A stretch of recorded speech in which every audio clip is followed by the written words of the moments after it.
Well, good afternoon, ladies and gentlemen, and welcome to this, the last of our EPRS digital events of the course of 2021, which has been a remarkable year of continued shifts, shocks, uncertainties, hopes, frustrations, disappointments. It's been not only a continuation of the coronavirus crisis, but also a sentimental education, if you like, in the process of trying to resolve this absolutely monumental challenge which faces the whole of humanity. At this point in the year, namely towards the middle of December, we try in the European Parliamentary Research Service to take stock of what have been the major developments during the year and try already to write a first draft of history in terms of identifying the potential significance. How are people going to look back on 2021? And we're doing this through the prism of various think tanks in Brussels and more widely. What are their takeaways from this past year? And in order to give their personal views on what might in time be seen as significant from the last 12 months, we have invited 6 think tankers to share their thinking, in each case, perhaps to identify 3 major events or trends or patterns or developments which they think are particularly important. And for this purpose, we have Magdalena Bonikowska from the Center for International Relations in Warsaw, Lars Brusses from the German Institute for International and Security Affairs, the SWP, in Berlin, Elisabetta Cornagno, who works for the Center for European Reform in Brussels, Heather Graby from the Open Society European Policy Institute in Brussels, Ian Lesser, most recently acting president of the German Marshall Fund of the United States, and better known to us more routinely as the executive director of the Brussels office of the GMF, and Professor Andrea Sapir, who not only teaches at the University Libre de Bruxelles, but is also a senior fellow of the Bruegel think tank here in Brussels. And rather than set the scene laboriously myself for what might or might not have been important in the 12 months past, I'm going to invite straight away each of them to set out perhaps a maximum of about 8 minutes or so, what they think really mattered in 2001. And over first of all to Magdalena over in Warsaw. Hello, thank you very much for having me, first of all. I speak to you from Poland. So Poland, of course, it's at the eastern flank, so my perspective will be very much influenced by what's happening here. And I would put on my list 3 challenges we were very much discussing this year. First is the nature of the current threats and the nature of current conflicts as well. What we can observe at the eastern EU border, which is also a Polish, Ukrainian, and Polish Belarusian border, we, of course, we are very much worrying about the developments which may happen in 2022, but the conclusion would be that the nature of threats is changing. We, for the first time, visualize so vividly the demographic weapons used against a country by another country. And we are also very clearly see the tensions and the danger put by authoritarian regimes vis-a-vis democratic countries. So this all makes us think about the nature of threats and nature of the future conflicts, or let's put it this way, current conflicts. The second point is that it's connected very much with the first one, is that we are discussing very much the nature of the war in current situation. And we can say, at least from Poland, it's very visible that we are in the middle already of an information war.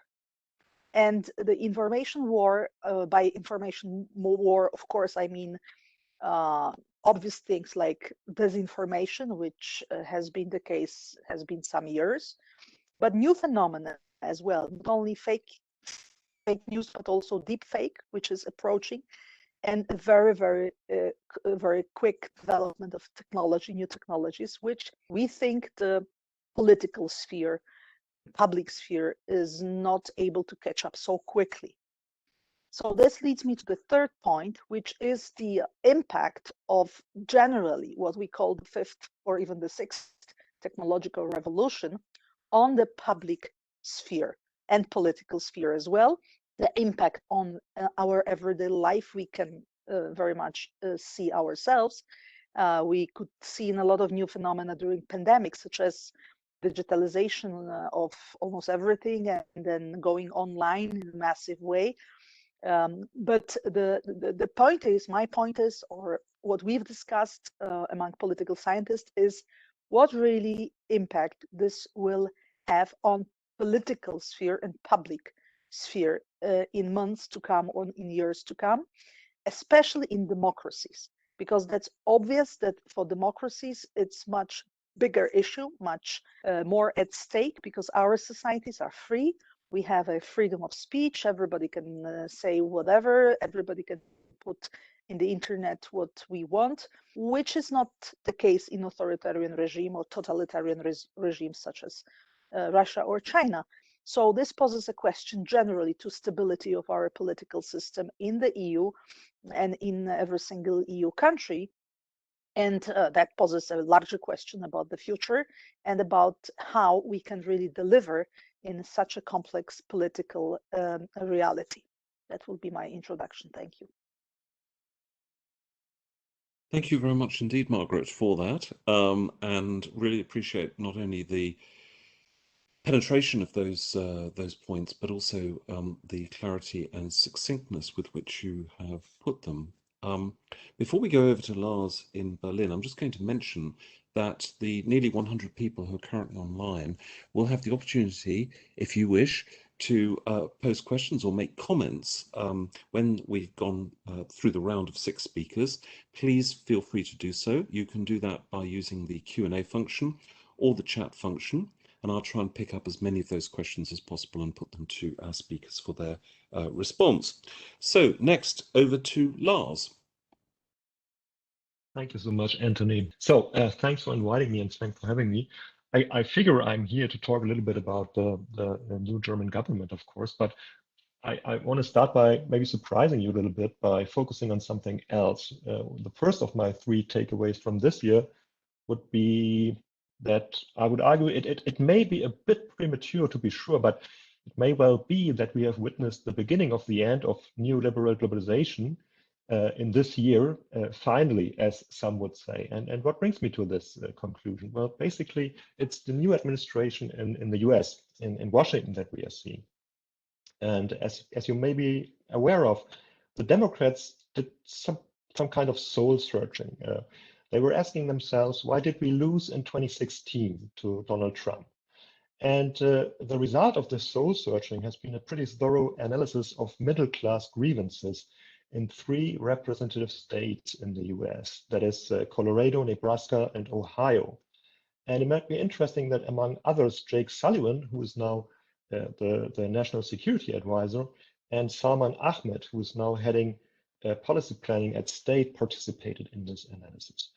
So the result basically was that middle class and working families did not support US foreign policy because in their view, they did not benefit from US foreign policy.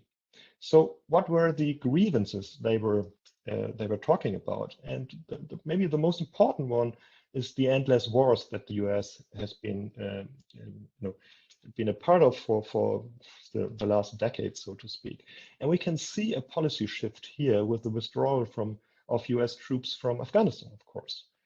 The second grievance that was mentioned frequently is illegal migration. And again, here we can see some kind of, maybe not a policy shift, but a policy modification in that the Biden administration has reinstated an agreement with Mexico that's called Remain in Mexico, that's basically there to keep migrants coming from Central America to stopping them in Mexico. And the third grievance, that of course is the adverse effects of neoliberal globalization on social inequality because of trade liberalization and industry outsourcing.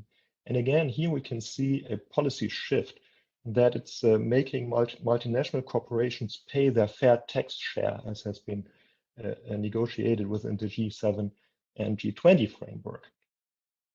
And in my view, all of this converges in the so-called Cornwall consensus that's named after the G7 summit in UK in June. which essentially says that proactive state intervention instead of market-based solutions in international politics are to be preferred. This may end the era of the Washington consensus and of neoliberal globalization in favor of winning back middle-class support through changing policy.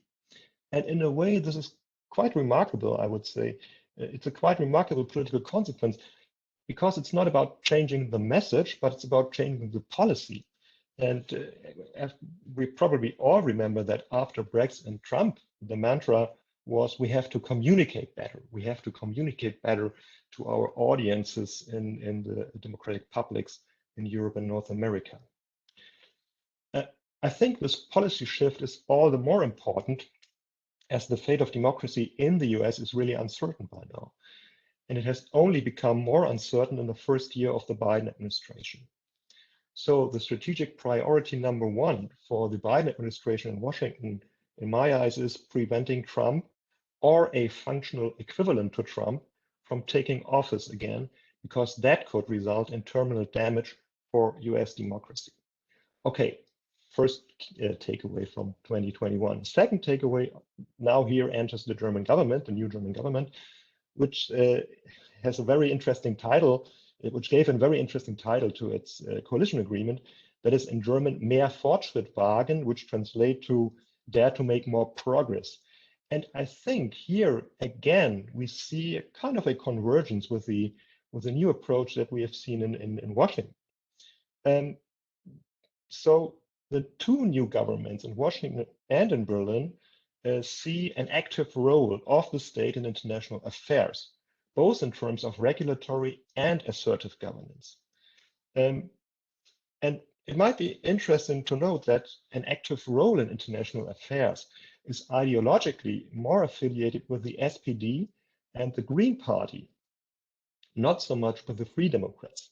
So therefore, it may not be a coincidence that the FDP does not hold a ministry with an international portfolio.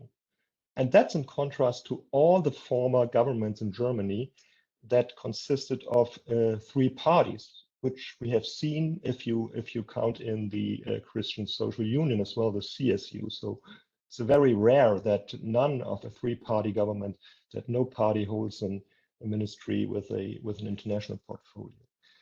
And this may be because the FDP is, kind of more distant to an active role of the state in international affairs.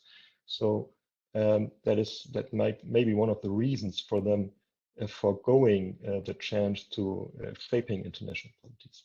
And for Germany, I can see two vital strategic priorities. And in the short term, it's pretty simple: keeping France stable in the next year, of course. But in the mid to long term, I think it's keeping the US democratic as well. So again, here's a convergence of interest between the governments in Berlin and in Washington. And then finally, maybe something that is more, not an event, but more like a continuing trend. And that is what Margaret already alluded to: eroding trust in science and policy advice, as well as democracy.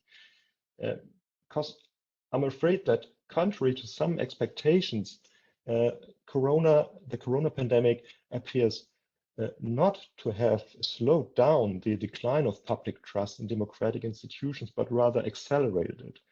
So the perceived political incompetence of governments and parties in many European states could probably bear witness to that.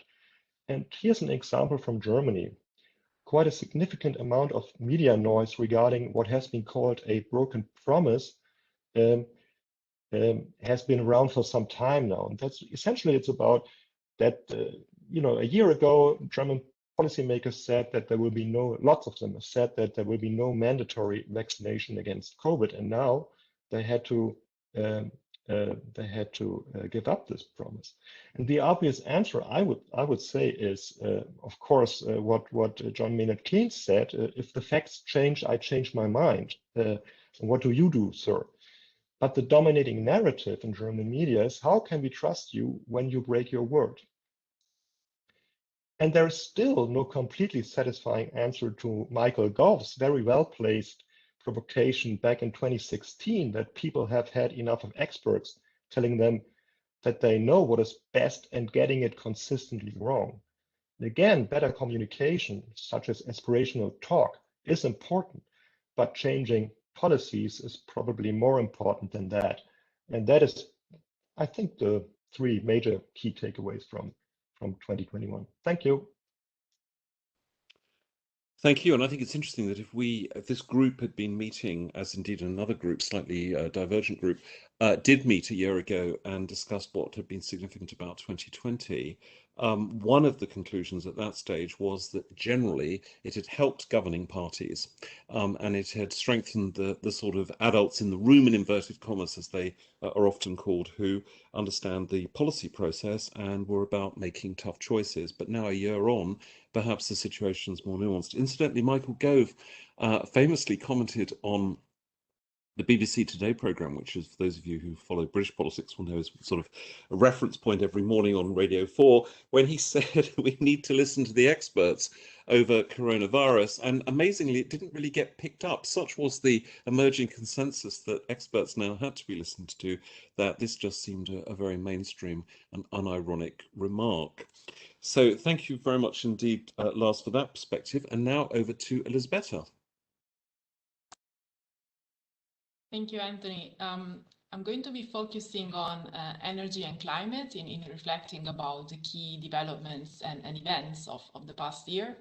And I would say the first reflection is that if we look at domestic climate action within the EU, I think it's fair to say that the EU still leads in ambition on climate action, as it has been the first major power during this year to enshrine into law a pledge to reach net zero emissions by 2050.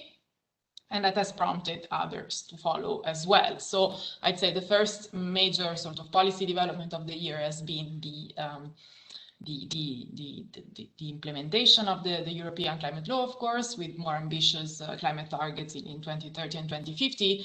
But if there's something, even more difficult than setting a long-term ambitious goal, that is setting a coherent policy path to actually achieve that goal. And that, I guess, is the second main domestic development we have seen over the past year, the presentation of a impressive and massive policy package trying to precisely set up a policy framework to radically cut emissions within the EU.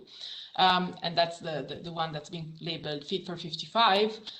If I had to briefly describe that, I would say that, sure, it is putting together a wide range of policy tools, price signals, energy taxes, standards, regulatory standards, think about vehicle fuel efficiency standards. But I would say it's fair to say that the ETS, so a price-based system, the emissions trading scheme, puts carbon pricing front and center in European climate policy. And that is quite important because it means that the success of, first of all, negotiations to see whether this policy, manages to be translated into law from proposal to actual policy decision, and whether it will actually manage to deliver the emission reductions it promises, it will depend on whether it manages to address effectively the distributional impacts that will be coming from so strongly, I guess, opting for carbon pricing, which I think is important in order to make polluters pay, but it will require managing the distributional impacts among countries, as some EU countries obviously have a more carbon-intensive energy system than others. Look at Poland and its reliance on coal, which is to this day much greater than elsewhere in Europe, but also distributional impacts within countries, right? Among households of different income levels. Obviously, increases in energy costs pose a greater disproportionate burden on lower income households than on richer ones. So that is something to be handled in order to avoid a coming back on EU scale of a gilets jaunes movement, which is really, I would say, the ghost that has been hovering around discussions on this theme. But also, I would say, between distributional impacts and distribution of costs of the transition between businesses and households, right? Because obviously there are different measures to be taken and different emissions reductions to be achieved, let's say in the industrial sector, in the energy sector, in the building and transport sector, and these costs need to be justly distributed among the various sectors of the economy. The second takeaway I would give of the year, if we look at international climate negotiations, is that COP26, of course, it had the impossible task of making everybody happy, and that can never happen as you bring together almost every country on the planet. But what I would say in trying and give a half glass full readout of the effects or rather of the outcomes of the negotiations at COP is that it did manage to increase the pressure on the individual governments taking place in negotiations in actually coming to the table with themselves more ambitious pledges in terms of emissions reductions. And this is where I think the EU sort of led the way by starting to talk about net zero emissions by 2050. The US followed suit, of course, rejoining the Paris Agreement, an outcome of the Biden administration succeeding the Trump one, as we also heard in the previous intervention. And I think one of the important also takeaways from COP was that we see still a very stark divide between developed countries, emerging economies such as China and India, who do expect, I think, developed countries, including the EU and the US, to do more and have basically resisted the pressure to align their emission reduction goals to those of the EU and the US, arguing that their contribution to the cumulative overall emissions that have led us to the climate change issue that we face today has been to a maximum extent led by richer countries. And so the cost of decarbonization and the urgency of decarbonization should rather fall on developed countries rather than developing ones. And of course, another chasm is the one between developed countries and poorer, least developed countries, which indeed face loss and damage from the irreversible effects of climate change. And that is something on which I would say the glass, on the other hand, is half empty, because the climate finance discussions at COP, and that of course go beyond the Glasgow conference, have been rather disappointing in the sense that the amount of money required to actually address in an appropriate and realistic way the necessity of adaptation to climate change, as well as to help developing countries transition to a clean energy system and improve access to energy for all, is simply not there today. So that is something that we're going to be seeing, obviously, taking a much more important role as we go forward. The third and last, I guess, important development of the year in this sphere is that beyond policy proposals and climate negotiations, we have seen important market developments echoing, I guess, climate discussions or related to those. The first one I'd say is the fact that the carbon price in the EU has increased to record levels over the past year, reaching 90 euros per ton last week. Now, that is not just something that should interest, I would say, carbon market geeks, as perhaps I partly am, but it's an important signal in the sense that it indicates that investors and market actors are taking, I think, policy pledges and policy efforts somewhat seriously, because they are internalizing those policy developments and pledges in their own investment decisions and in this case in their own trading of carbon allowances. So that is something important also, because it does contribute to making low carbon technology more competitive, in fact, with fossil-based incumbents. So that's a positive development. Another market development that is, of course, very clear to all of us as we look at our energy bills is energy prices have spiked. Part of that is due to perhaps a good reason, and that is the economic recovery, which is good news. But on the not so good news, definitely we have seen extreme temperatures over summer, and now perhaps not so extreme, but certainly starker than seasonally normal, leading to obviously higher demand, and Europe competing with Asia for gas, and that has put in the limelight, I guess, the dependence of Europe on imports of gas, particularly from Russia, and ultimately, I think, open further our eyes as Europeans to the fact that when it comes to energy, the challenge we face today is not only decarbonization of the energy sector, but also reduction of dependence on imports of energy from abroad. So perhaps let me conclude to bringing together, I guess, the energy and climate discussion, because I think on one hand, we see the short-term urgency to tame energy prices. Today is somewhat colliding with the need to advance on the approval of that famous policy framework that Fit for 55 tried to put on the table in order to reach climate goals. I'd say that the best way to square all this is to redouble efforts on energy efficiency investment, to redouble efforts on renewables investments in order to, on one hand, help consumers cut down on their energy bills and reduce energy poverty, and on the other hand, make the European energy system cleaner and less reliant on external on imports, and rather stronger and better interconnected among the various regions of the Union. Well, thank you very much, Elisabetta, for setting out so clearly the climate and energy dimension of what really mattered and still matters in 2021. Next up, Heather Graby. Thank you very much, Anthony, and for all these great points made so far. I'm just going to highlight 3 developments that happened in 2021, which are the start of major changes in the years to come in the rest of this decade, I think.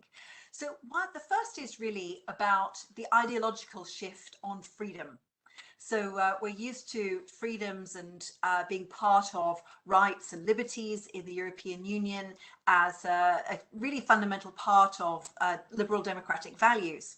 But in fact, in 2021, what we've seen is a lot of use of the term and exploitation, indeed, of the concept of freedoms by populist politicians and authoritarian governments that have co-opted the language of freedom and rights, as well as increasingly the language of fairness, in order to criticize really key policy developments, including those on climate, but also on trying to reverse some of the really fundamental freedoms that the European Union has protected over the past decades.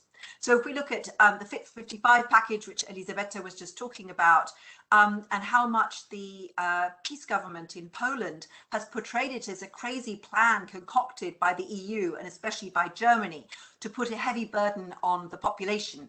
In the words of Beata Szydło, the former Prime Minister, the unjustified social and economic cost that citizens will pay with their money for an EU plan. And portraying the EU as not caring about the freedoms of citizens and not alleviating the burden on them, and particularly with regard to the energy transition, again, which Elisabetta was just speaking about.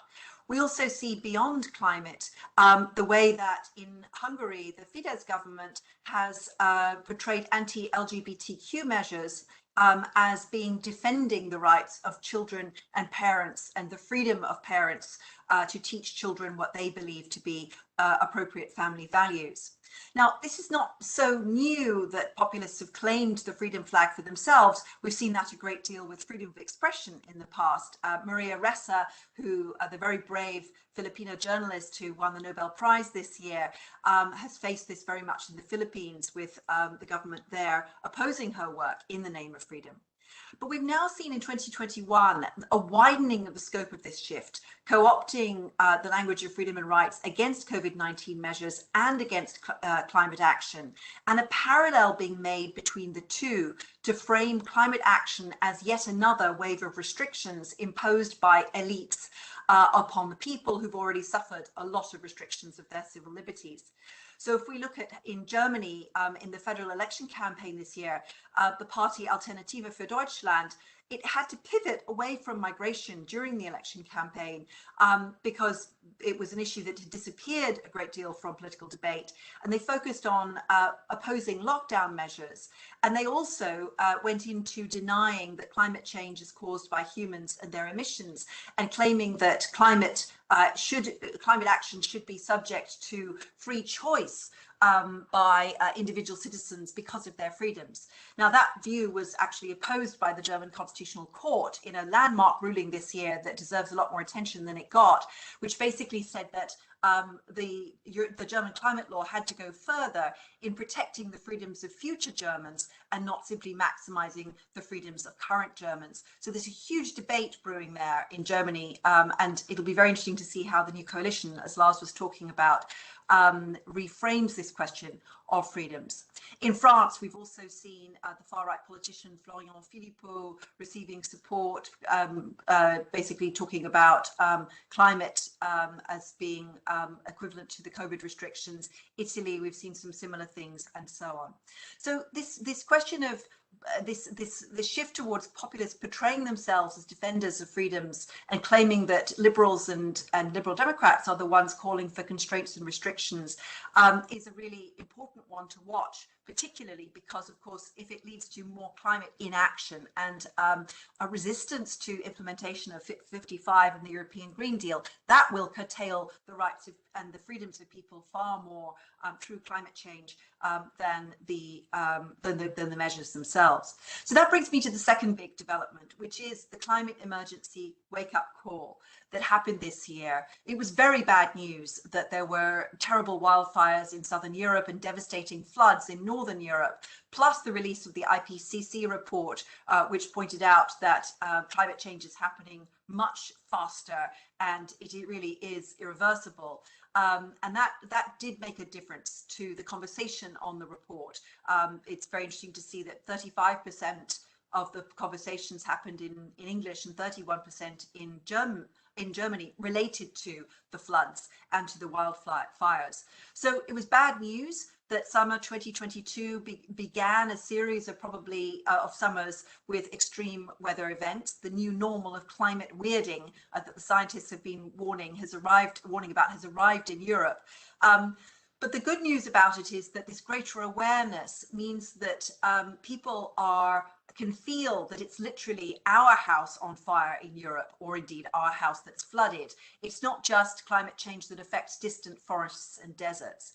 And I think what we can hope is that people with more knowledge about the climate crisis will be more open to supporting transformative climate policies and the kinds of economic shifts which are necessary to achieve the climate transition. And in fact, the research that we've done shows that there's a strong correlation between people's awareness of climate change and their willingness to take action. And the big question is now, will this lead to more support for the Fit 55 measures when they really begin to affect people's daily lives next year? And will people start to ask how they can take action in their own daily lives? Because in fact, behavioral change by Europeans, who are very large consumers per capita in comparison with most of the rest of the world, that would itself make a big difference to climate if we were to move towards a more circular economy much faster, and if people reduced their own consumption of hydrocarbons and indeed of all kinds of products that require minerals and other raw materials elsewhere in the world. And the final, my third development of 2021, I would nominate Fit 55 for slightly different reasons from the one that Elisabetta nominated it for. And that's really because it's a major development in the EU as a normative power. So the European Union has, over several decades, come up with major normative projects where it sought to change the world for the better, not only to change Europe for the better, but the world. And this happened through enlargement policy, I would argue, and also the Eastern Neighbourhood policy. Eastern Partnership was meant to help to transform Europe's neighbourhood. And I think we could argue that certainly the enlargement agenda of the 1990s and early 2000s had a very profound effect on changing mindsets as well as transforming countries and indeed regions. We've come back to this with the climate agenda, and to an extent, I think also with the digital agenda, which began this year with the Digital Markets Act, Digital Services Act. So on Fit for 55 in particular, the reason why it's a normative agenda is because of the way it starts to set global norms on climate measures, everything from sustainable investment through the taxonomy through to new product and labor standards which are connected with the environmental impact. And these are really significant for the EU's role in the world. This is the less glamorous and much less discussed side of the EU's climate agenda. There's been a huge focus this year because of COP26 on the EU's role in international climate diplomacy and particularly on emissions. Emissions are important, but there's also this whole range of resetting of prices in the economy and setting of new standards for measuring the environmental impact of human activity, which is crucially important to how fast and how effectively the world economy starts to adapt and to change in order to respect planetary boundaries and to have a different approach to human activity that goes beyond the idea of growth will solve everything. The EU, of course, has this transformative power in the climate agenda because of its first mover advantage. The EU is going there first. But it will have also quite profound implications, as shown by developments in 2021, on the EU's international relations with various global partners and also on geopolitics. So, and I'll just mention two of those before concluding this initial set of remarks. So one is, of course, the way that we've seen in 2021 that both the US and a number of global South countries have started to oppose the measures. So carbon border adjustment mechanism is controversial because it's seen as by some countries and actors as protectionism in a green wrapper. And the EU needs to be much clearer about what CBAM is for and how it's going to be implemented. We also see the way that the EU needs to think very carefully about its own legacy, that in calculating its carbon emissions, it can't just look at the 8% of carbon emissions that it's directly responsible for from its own production and its own industry, but also to think about the embedded carbon emissions and indeed water use and other resources which come from the huge number of EU imports of goods from elsewhere in the world. EU consumers in buying something that is made in, for example, Asia, are still contributing to global warming, to climate change, even though the emissions happen in Asia for those goods to be produced and then shipped to Europe. So this way of thinking about the EU's role in the world needs to be much more expansive and much more comprehensive in thinking about the EU's overall contribution to carbon emissions and go beyond simply what is happening here on the European continent. And this global dimension and international effects of the European Green Deal, I hope in 2022 will become a much stronger focus of integrating EU internal and external policies. Thank you. Thank you, Heather. And for anybody who would like to pick up on Heather's remarks, or indeed any of the other remarks made so far by our panelists, just to remind you that there'll be a chance to do question and answers with them. Don't be shy in coming forward. There's over 100 people online at the moment. I'm sure some of you will have important issues that you want to ventilate through the Q&A process. So please do that. Start to ask those questions. But before that, we have two more panelists who are going to come in. And first of them is Ian Lesser. Over to you. Anthony, thank you very much. And let me, forgive me if I concentrate a bit, again, as some have done already on the transatlantic piece of this, but, as you can hear, this is sort of my niche. So let me do that. Three thoughts. I mean, the first point I would say, observations that really matter in this space. The first is that Biden won, or if you want to put it another way, that Trump lost. I mean, I would not underestimate this as a transforming development of the year. I don't share the view that you sometimes hear in Europe that at the end of the day, it doesn't really matter, that there's something sort of structural that's gone wrong in the United States. Yes, there are things that Europeans ought to be worried about, Americans ought to be worried about, in fact. That's clear. But in terms of transatlantic relations, it really does matter in terms of the change of style. The style in this sense really is the substance. I mean, reflecting on the Trump experience, I think we probably could agree on that. The style matters. And in fact, I would say that Biden is probably the most foreign policy minded president that the United States has had since George H.W. Bush, the senior Bush. And not only that, but he's very Atlanticist in his formation. In fact, his whole foreign policy team is very Atlanticist in his formation. And so they may talk, and Lars, you hinted at this, they may talk about a foreign policy for the middle class. But in fact, the elite is very much back in terms of American foreign policy making. Personally, I don't think that's a bad thing, because that includes things that elites tend to care about, some of which actually have to be correct. Alliances, trade agreements. One of the things that is, I think, very striking about the administration's view about Europe, in strong contrast to its predecessor, is that it actually takes the EU seriously as an institution. Not just Europe, but the EU seriously as an institution. I think that's very, very meaningful. On a whole set of issues, I think we have seen convergence.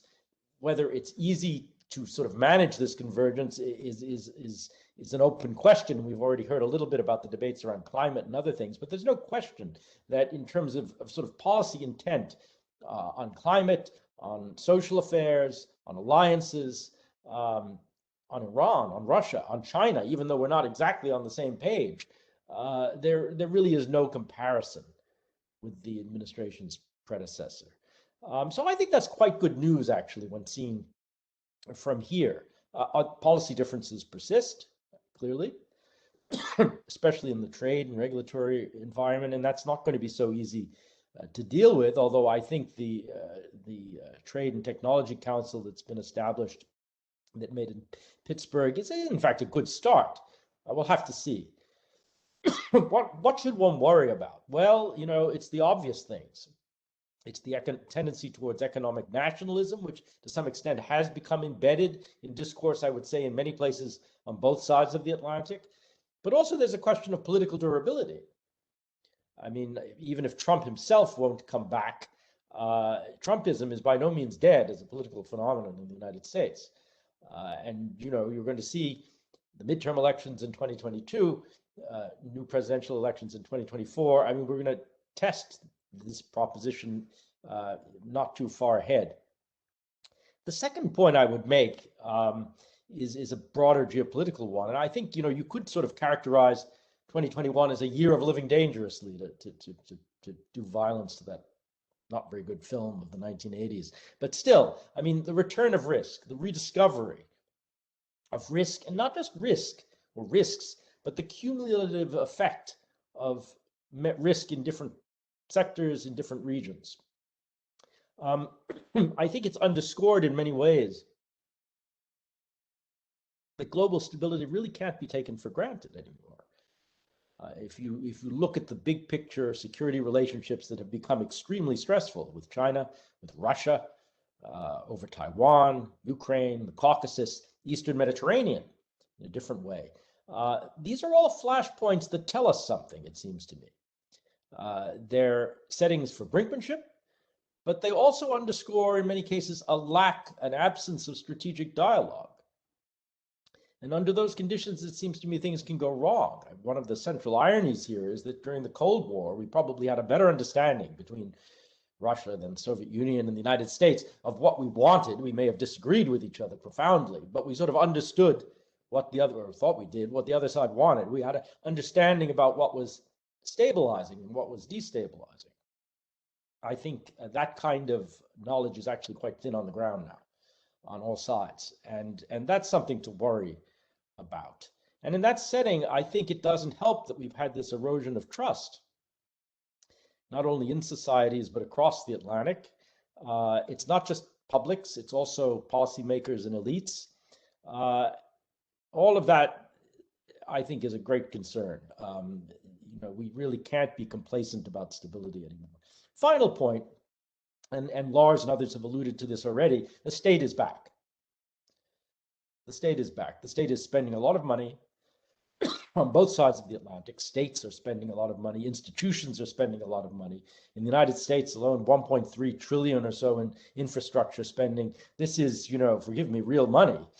And, for a country that has seriously underinvested in its infrastructure for decades, this is really very meaningful and potentially transforming, but it does suggest very a very different sort of equation when it comes to the role of the state in society. And it leaves some big open questions for the future about whether the state can actually deliver. Because after all, whether with legitimate questions or less legitimate ones, the bar has been raised by the pandemic experience. And publics have certain expectations of governance and competence that may be very, very difficult to meet. And so I would just end by saying that I think you also hear, not surprisingly, on both sides of the Atlantic, different vocabulary in different places, but this idea that somehow the state that protects. Macron talks about this, the foreign policy for the middle class discourse isn't very much different. The state that protects, and how can you have a state that protects in the security sense without necessarily protecting economies and doing bad things for us in terms of global openness. So let me end on that, Anthony, and thank you very much again. Thank you very much indeed, Ian. And we'll come back, I'm sure, to several of the points which you've raised very shortly. But last but not least, we're going to hear from Professor Andrea Sapir. Over to you, Andrea. Thank you, Anthony. So pleasure to be with this group, and I think heard very, very interesting takeaways. There'll be some overlap with my takeaways, but I think that's good. My first one, though, I think is specific. It's about the macro situation. As an economist, I have to start there. We heard a lot of doom and gloom, but on the macro side, this was rather a good year. Now, obviously, it's a good year that comes after a very bad year. So every prime minister or chancellor is giving about fantastic growth this year. And it's true, 6%, 7%. This is not the kind of stuff we hear normally, but we have to remember that we had the negative growth even bigger last year in many countries. But still, I think it was definitely a good news, the rebound. And I think the rebound is both due to policy. And yes, we just heard from Ian, the state is back. Certainly countries on both sides of the Atlantic and beyond, worldwide, states have spent a huge amount to protect their economies, both in 2021, and that has had the desired effect in terms of the rebound. But obviously, the rebound is not only due to the macroeconomic stimulus, both monetary policy and fiscal policy. It's also thanks to the vaccine. I mean, the vaccine that was rolled out at the end of last year, the beginning of this year. For us in Europe, it was the beginning of this year, and some other places it was late last year. But the vaccination certainly has also had a huge positive effect, not only on health, but also on the economy. Now, another important factor, I would say, on the macroeconomy has been yes, NGEU, Next Generation EU. That was 2020, but it started to be rolled out in 2021. And I would say in the one country where NGEU can potentially have the biggest, by far the biggest effect on the macroeconomy, not only because it's the country that is receiving a big chunk, 40% of the money that will be disbursed, Italy, but the country that has a very low growth for a long time. So in a sense, for Italy, the NGEU is the structural program of the kind that has been missing in Italy for a very, very long time. And the key factor there has been the appointment of Mario Draghi as Prime Minister in February of this year. And I think that has changed completely the scene. I'm not talking of the political scene in Italy, but I'm talking the economic scene and the prospect of for using well the money and for implementing reforms that may have a lasting effect. I hesitate to say that it will have a lasting effect because we are still in 21 and only with the hindsight of history we'll be able to judge that. But I think Mario Draghi's appointment as Prime Minister was certainly from a macroeconomic perspective and from a growth prospect, I think very, very important. Now, there are two issues on the macro side that we need to be mindful of. One is debt and the other one is inflation.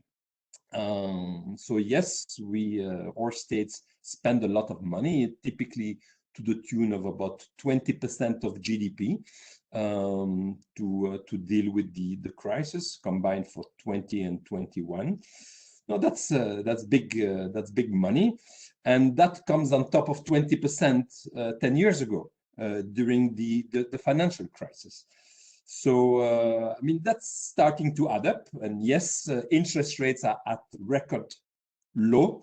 And, many people tell us we can be relaxed in terms of debt sustainability. Nonetheless, like always in macroeconomic, the mood can change and interest rate can start rising. And if and when they do, that will be a problem. One factor that will play a role in the potential increase of interest rate is inflation. So this year we have seen, especially in the United States, but also in the euro area to a lesser extent, but still, inflation of the kind we have not seen for a very, very long time. In Europe, in the euro area, we have been worried for many, many years of, the ECB not hitting the target. Being much below the 2%, and we have been worried that the ECB may not be able to hit its target for a long time to come. And then came the situation this year, where we have seen, as I say, in the US, but also in Europe to some extent, inflation now above 2%. And the debate as to whether this is a purely temporary factor, just an adjustment to some shortages, some shifts of sectors and inflation being needed in order to make the adjustment, but we shall see what happens and whether it will be indeed temporary or whether the price increase will spiral into wage increases that will then further spiral into further price increases. And some people, one has heard a word we had not heard for 30 years, which is stagflation. I'm not saying that stagflation is around the corner, but it's a word that is again being utilized and is something to be watchful. Second takeaway is about globalization. Lars started on globalization and said the good news, as he put it, is that 2021 may be the beginning of the end of liberal globalization. Well, I don't know. I don't want to bring a value judgment. By the way, my value judgment would be the opposite, but I prefer to stick to facts at this stage.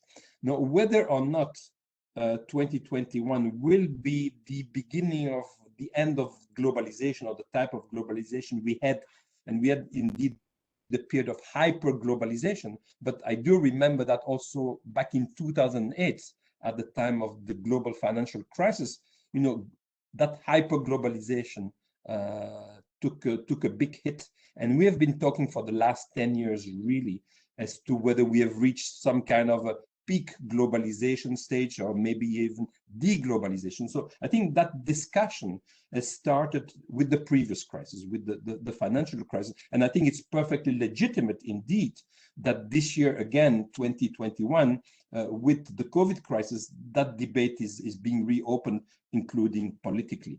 And we shall see what happens. But I think this is by no means impossible. So Lars's hope, not mine, but Lars's hope, may be indeed coming to reality. Lots of interesting things happened this year about globalization. Not only we just celebrated, at least some I think mourn the 20 years of membership of China into the WTO. That was in December 2001, so exactly 20 years ago. But there have been lots of things happening on the WTO. First, the WTO meeting was cancelled at the very, very last minute, supposedly because of COVID, but maybe things were not going that well. There are lots of interesting elements also. Heather talked about the CBAM, and I mean CBAM. I'm in favor of CBAM, but I'm nonetheless mindful that, as Heather said, a bad utilization of CBAM could be also another nail in the coffin of globalization. Again, to the glee of some, and I think to the mourning of others. And then my last point is about inequality. And inequality in two dimensions. I think in Europe, we have done fairly well because of all our social protection. We have done fairly well in dealing with the inequalities associated with COVID. There have been inequalities. Obviously, there was inequality before COVID, and those inequalities that existed have been exacerbated to some extent during COVID. But again, I think that our social models have managed to keep under check this increase in inequality. But I want to finish with another kind of inequalities, the vaccination inequality worldwide. We in Europe, or equally in the US, but maybe to a lesser extent, we have taken advantage of science and vaccination. And, you know, most of us, not all of us, but most of us are vaccinated. And I indicated that was an important factor also in the economic rebound. But the same cannot be said for all developing countries, and especially for the poorer developing countries in Africa and elsewhere. And I think that divide, that inequality in vaccination, not only may come and haunt us from the viewpoint of our own health and the issue of variance, but I think also from the viewpoint of climate change. In a sense, I regard the pandemic, the COVID pandemic, as a rehearsal for the global community in dealing with global challenges, with truly global challenges. I don't think we have done greatly from the viewpoint, again, of the global community, different from the viewpoint of Europe or for the US, for the rich country, but from the viewpoint of the global community, I don't think we have done a great job there. And that doesn't inspire too much for our capacity to deal with an even bigger and even more global challenge, which is the climate challenge. So let me stop here. Thank you very much indeed, Andre. Just a reminder to everybody online that there's a chance to come in with questions and comments. We're about 100 people online at the moment. The first questions have come in fact, 3 questions from the same person have come in, which I'll come back to in just a moment. I'd like to thank the panel for so effectively covering so much ground so succinctly. It's a real model of its kind, and so many different fascinating issues that have been thrown up there. The question that's come in so far is from Marcin Groeski, who asks a question in 3 parts, basically. The first is, what significance are we to attribute to the rulings of Poland's Constitutional Tribunal? And I suppose that gets more generally to the question about the supremacy and legitimacy of union law in today's world. So I'd be very interested in the panel's reflections on that. The second, which Andre to some degree dealt with, is to do with the importance or significance of the emergence of common EU bonds, and what is the prospect of NGEU being a genuine game changer, and how far is it likely to be sustained beyond its current term in some form. And the third is the perhaps inevitable question about, will Russia invade Ukraine? Will China invade Taiwan? We're talking about, of course, the year 2021. We're not necessarily engaged in crystal ball gazing about the future, but there are 2 weeks left. So maybe we could just take those questions in order, and anybody on the panel who would like to come in about those, I'd be most grateful if they would do so. And perhaps, Margaret, you'd like to say a few words about the situation as you perceive it in Poland. Thank you very much for these questions. I hope I'm heard. Do you hear me? Yes? Okay. Well, let me start with the last one. That's the key question that everybody discusses in our part of the EU. And not only because, of course, it's very much the discussion in Ukraine itself, but let me put it in a larger term, which leads me to what I started with. What is the nature of the current threats? And I think the debate, I was really following very carefully all the speakers, and I think I was the only one really to mention war as a challenge, which shows also something that in many countries of the EU, maybe the perception of the threat is not as high as in our part of the EU. I think it's a very important question, not only because of Ukraine, but it's also because of Russia as a nature of the threat. And Russia is, of course, an important country, not only for Europe, is an important country globally. And what we face is a challenge Russia and China also put to the West. It's the alternative China is providing as a system who can deliver, as a system who can be a good offer for many countries in Africa or in Asia. And if China joins forces with Russia, what is the case? What we observe right now, that's unofficial, but these two countries cooperate. That poses really a big question mark to democracies as systems, how to address this alliance. And it's not only about conventional threats like the question if Russia invades Ukraine, right? So we are expecting a conventional attack.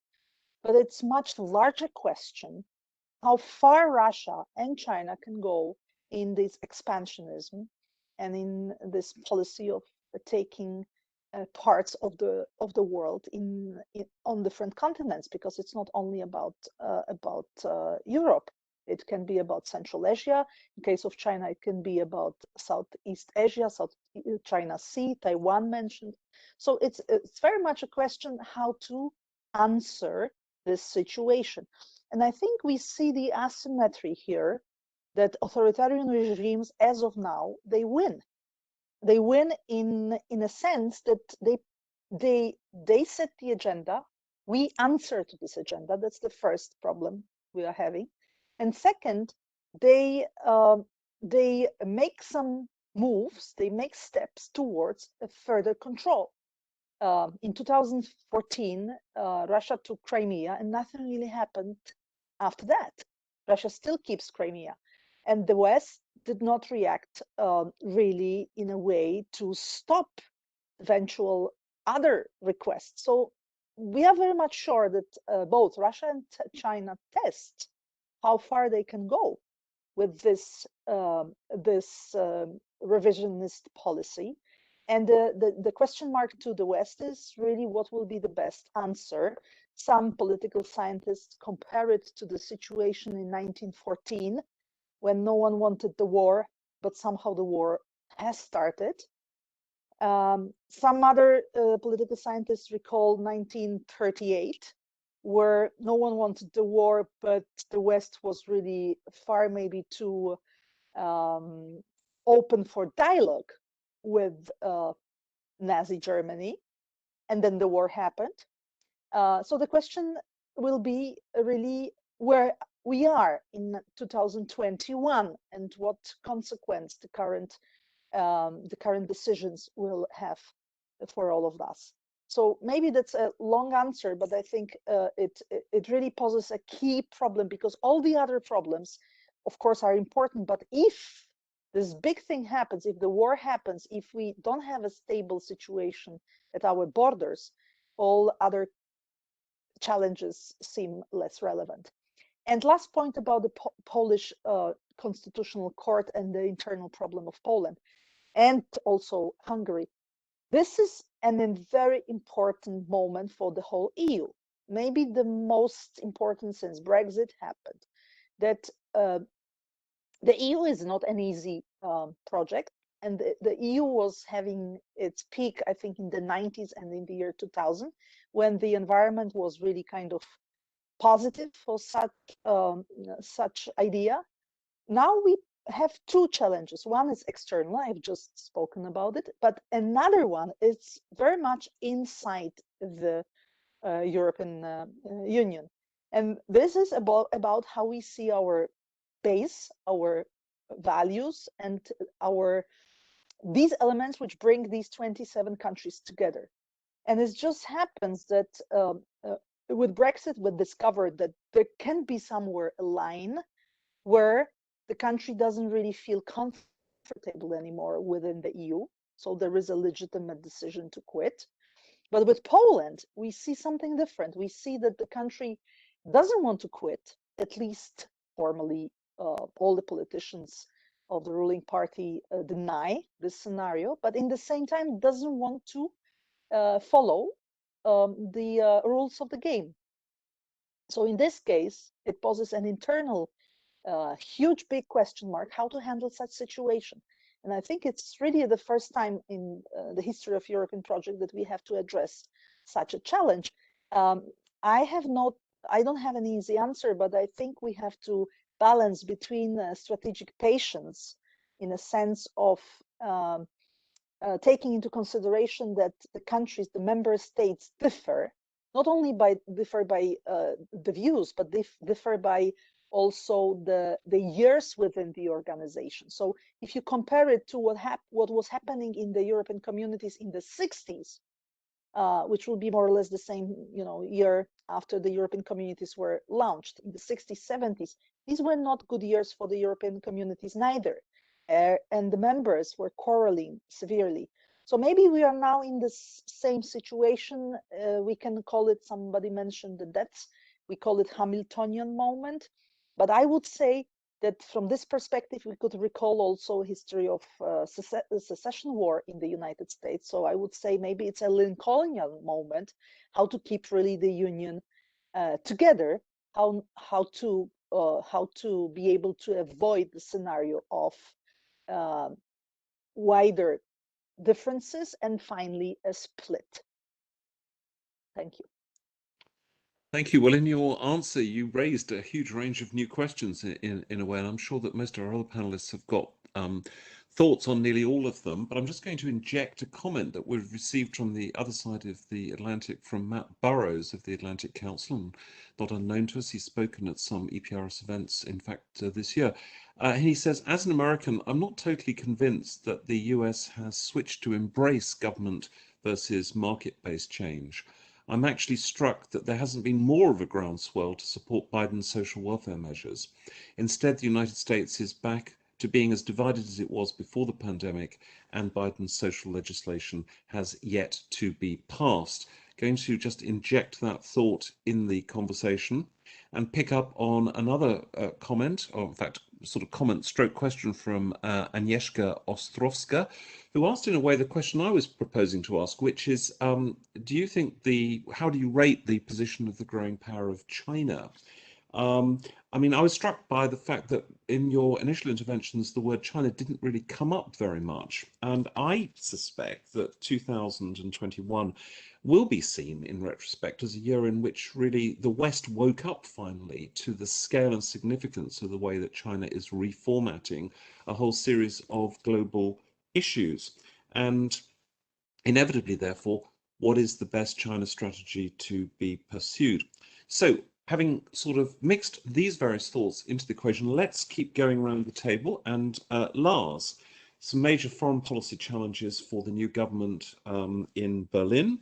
How does it look from that perspective? Yeah, thank you. As you are probably aware, international politics and foreign policy hasn't played a big role in the German election campaign. And has been criticized for that by experts, including me, but nevertheless, that's a matter of fact. It's a fact of life, so to speak. This is not true, by the way, for European issues. European issues have been pretty important as well in the coalition agreement, but international politics, not that much, I would say. But I wanted to comment on first of all on Matt and on Matt Burrows and in combination to what Andre Sapin said. Actually, I'm not really sure if I would welcome the end of neoliberal, not liberal, neoliberal globalization, Andre, as you pointed out. I was talking about it rather from a analytic perspective, and to me, there's a big difference in regarding the reaction of governments to what happened in 2008 and 2010 with the global financial crisis and the Eurozone crisis, and what we are witnessing now. And that is that we now have a reaction that is much more focused on not committing the same mistakes that were committed back then again. So maybe politics, after all, can learn something from history. We shouldn't rule that out. It may happen, of course. And what I really find striking in this respect is if you take a look at the G7 communique from Carbis Bay in Cornwall, it openly states that the reaction of governments to previous crises has not been very good because it contributed to accelerating social inequality.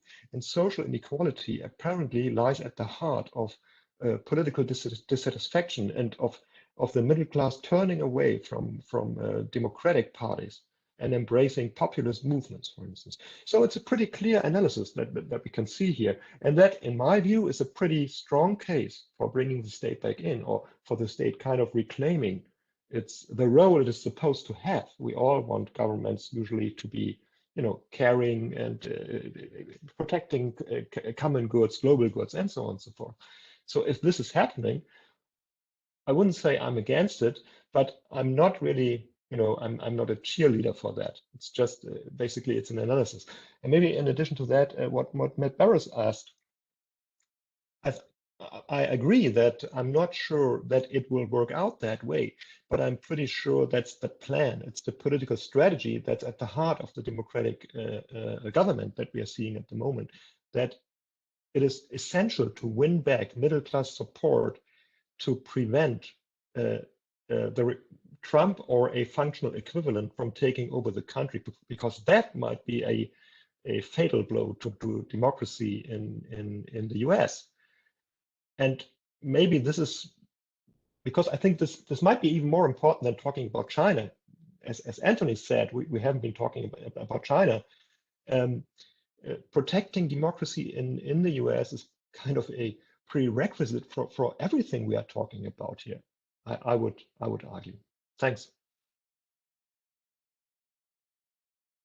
Thank you. Picking up on that precise point, I'm going to, if I may, slightly change the order and ask Heather to come in now, because could it be that it's not so much Cardiff Bay that turns out to be the event that's most remembered in the course of 2021, but Capitol Hill on the 6th of January, which shocked so many people around the world?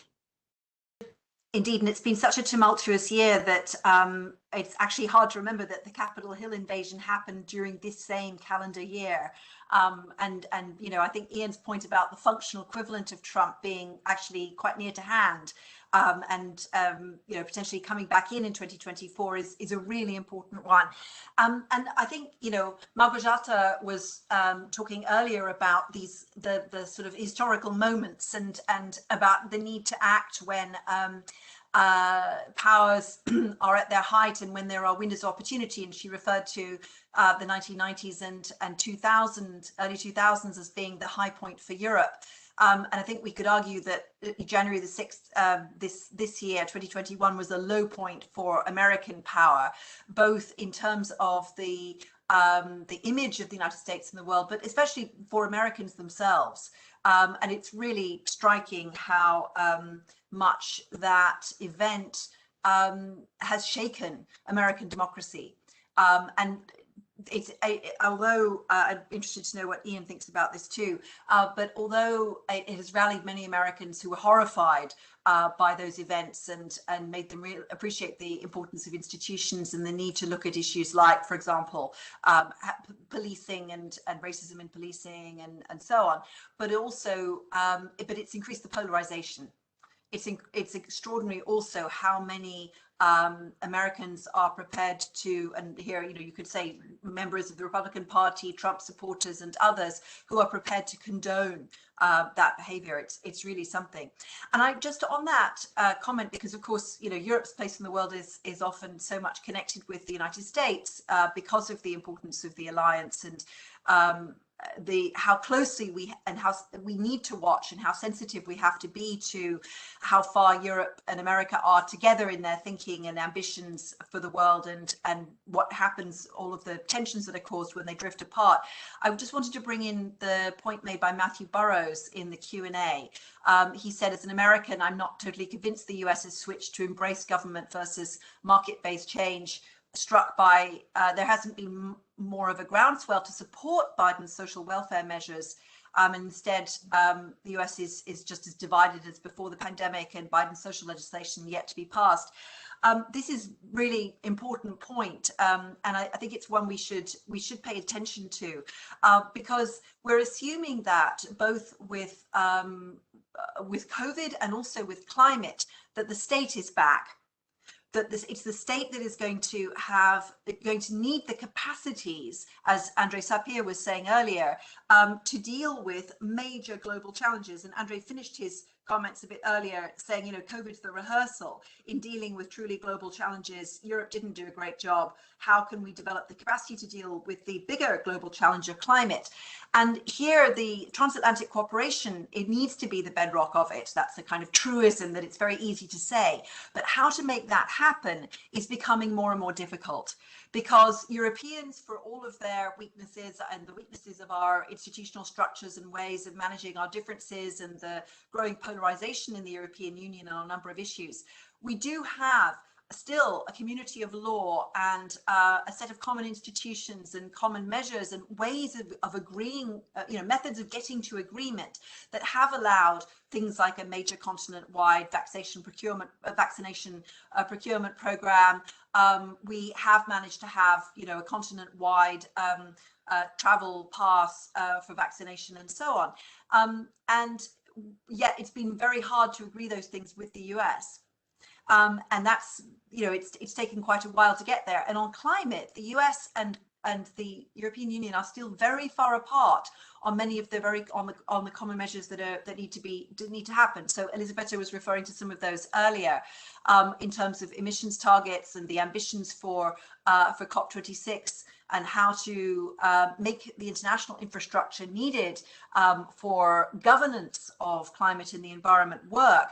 And it's still quite difficult to have these conversations, even with an old-fashioned liberal democratic president in the White House. So we're not even in another era of Trump or a functional equivalent of Trump. We're in a sort of maybe a hiatus between two Trumpian administrations. And even now, with Joe Biden, who knows the issues, who's been around for decades and decades, who knows the Europeans, who is committed to many, you know, he's as close to he's the best kind of ally that Europe could hope for. And even so, it's still really, really difficult to get agreement. Now, partly that's because of Congress, but it isn't just that. I mean, that's mainly about legislative measures. It's also about the mood music and the discussion about what is the appropriate role of the state, where there still are very different views. And also the fact that Europe is now staring at the very difficult the very difficult prospect of having to reprice its whole economy and really live quite differently from the way that human beings have done, with a different set of assumptions that we've had since the beginning of the Industrial Revolution 2.5 centuries ago. And it's just beginning to sink in European political circles and among European economists that this is a much bigger and more radical change than anybody has expected. and that this is going to be very difficult to do, and the political economy is going to get harder, not easier, and international cooperation is going to be essential just at a moment when international institutions are not in a great state. But that reality hasn't really been sinking in the US at all. It's a very small number of people still who've understood how big the changes need to be for climate. It's striking to hear people like John Kerry, who's very close to it and has the confidence of the president and has been doing a lot of the work, still talking about, well, business will be able to carry most of it. You know, Kerry's saying, well, you know, yeah, we can't get very much through Congress, but that's okay because, you know, businesses are adjusting already, and look at how much the progressive business is understanding the need to change their carbon reporting and change the way in which they produce. But that is just not going to be enough. And okay, in Europe, we have a regulatory power in the European Union, which can set the global norms I was talking about earlier, but it needs the US to follow. Otherwise, it's not going to cover that much of the global economy, not enough to make a fundamental difference on climate change. So I'm really worried about the fact that we are not able somehow to use this possibly golden era between 2021 and 2024 to shift things much, much faster on COVID and on climate with the United States. And I'd love ideas from others on how we might do that, because things could get a lot worse in a few years' time. Without straying too much into the future, pass over to Elisabetta to pick up on any of the points that have been made so far, and perhaps to answer a question that I would like to pose, which is, I mean, do we think really that 2021 is perhaps the year in which Europe as a regulatory power also reached its peak? There was a lot of discussion, of course, about the Brussels effect and the notion that whether de jure or de facto the EU was able to set global standards, but nowhere was this more important than in the field of energy, climate, and everything to do with the whole environmental challenge. And yet, simply by talking about it, we have alerted people to the fact of this power, and there seems to be something of a pushback going against it. And then secondly, perhaps that the outcome of the Glasgow COP was rather disappointing, and Europe's leadership role, although something we celebrate, was perhaps not necessarily the determinant for some other major global powers. So I just wondered how you see 2021 in retrospect in terms of Europe's power as Europe's force as a normative power, to pick up on Heather's wording. Yeah, very interesting question. Thank you for that, and I'll try and answer by touching also upon some of the points that Heather made. I think the reason why we see pushback with respect to, I guess, Europe's attempt to nudge others to up their climate action pledges is essentially because, well, the US, to some extent, the Biden administration, I want to believe it's sort of trying its best, but I think the wish of the Biden administration to lead, I think they have used this word in the very summit that Biden organized in spring ahead of COP26, to try and show the goodwill and to try and show the seriousness with which the administration was taking the climate action file, I guess. Remains a word, and until you back those pledges, until you back those ambitions, until you back those leadership wishes with actual policy plans. And to a certain extent, I think the investment package that was passed, labeled as infrastructure plan, is massive and can make a difference, but it might not be enough, in the sense that it does not change in the US. It does not entirely change the relative prices and the incentives to pollute or decarbonize really across the US. It's all great if countries like if states like California do have more ambitious climate policies in place. Certainly, in terms of the amount of population and emissions that they carry with respect to the entire nation, that's good news. But I think there needs to be a federal level, policy framework, and that is not there yet. And that I think connects to something that Heather was mentioning, and that is there are some weaknesses of the governance structures that have really, I think, been come to the surface in the past year, or even more in the spotlight when we talk about climate action, and both in the EU and in the US. Really, if we look at the US, the fact that Senator Manchin was essentially holding hostage not only the infrastructure package vote, but really even the COP26 negotiations, with John Kerry virtually having him on the line ahead of being able to make statements and take public decisions for the US. So obviously the governance structure in the US, and this is not only something that impedes action on climate policy, but on many other fields that would be sorely needed in the US, is something critical. But in the EU as well, right? We do see some countries threatening to veto parts of the entirety of the Fit for 55 package, because of the difficulty that it would pose in their domestic political environment to have to explain the implications of a more ambitious climate agenda, and because of the difficulty that it would have to actually make an effort in order to handle the distributional effects of that. So weakness of governance structure, I guess, really coming to the surface.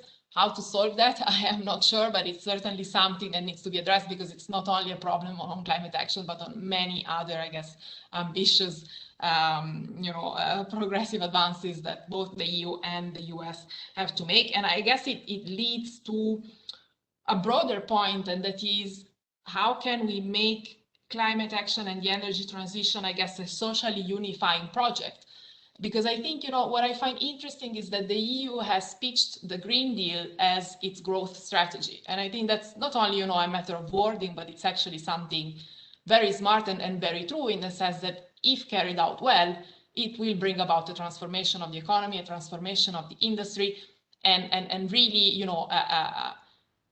a new growth model. And so in that sense, how can that be translated into a project that unifies society and can actually, corral bipartisan support rather than division? Because as long as this set of policy efforts is politicized, as we're seeing to a certain extent now from nationalist parties, that is not going to lead us anywhere. Maybe on COP being disappointing, I think there were so many discussions on the table that, as I said, some of those glasses were half full, some others half empty.